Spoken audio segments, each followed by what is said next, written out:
شاء وسع كرسيه السماوات والأرض ولا يؤوده حفظهما وهو العلي العظيم.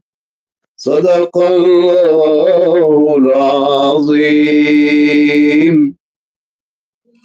صدق الله العظيم، صدق الله العظيم. شفتوا بقى يا جماعة؟ تخيلوا بقى في رمضان هنفضل كده على طول. المنصة هتكون مفتوحة، هنتكلم في دروس علم، هنتكلم في أمور اجتماعية، هنتكلم في أمور دينية، هنقعد مع بعض طبعا نقرأ قرآن.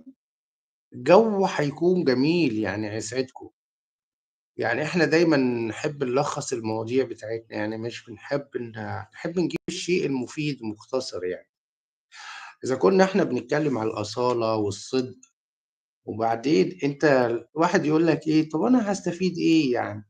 ايه الأصالة وايه الصدق وكل الكلمات الجامدة اللي ملهاش اي معنى في الزمن الصعب ده؟ في ناس بتسأل كده، يقول لك يا عمي بتوفيق دايما ان شاء الله. عبودي الله يبارك فيك يا اختي وعد، الله يسعدك. بص يا القدوس حبودي، القدوس. انا عايز بس اقول الله كلمه لو يقول. سمحت. قول اتفضل زي ما انت عايز.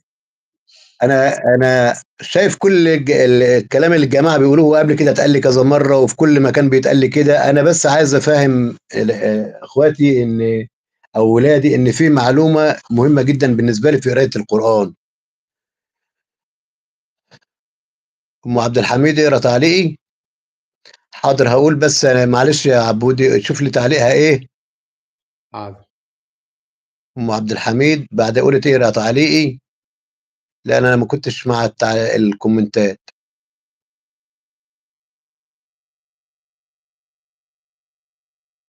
الجبار بتقول لي اسلم صوتك عم كهربا. انا ايه؟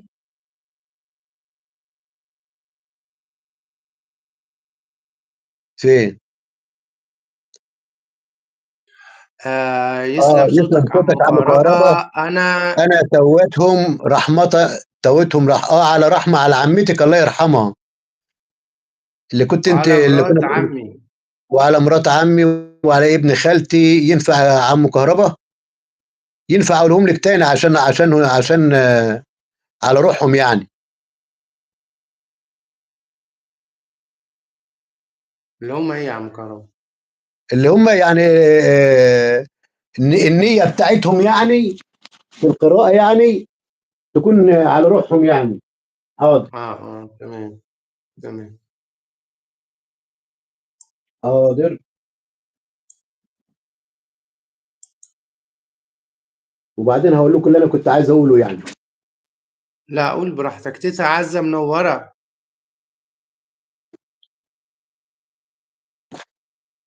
The Bluetooth device is ready to pair. أعوذ بالله من الشيطان الرجيم. بسم الله الرحمن الرحيم. سبح اسم ربك الأعلى الذي خلق فسوى والذي قدر فهدى والذي قدر فهدى والذي أخرج المرعى فجعله غثاء نحوا. سنقرئك فلا تنسى إلا ما شاء الله، إلا ما شاء الله، إنه يعلم الجهر وما يخفى. ونيسرك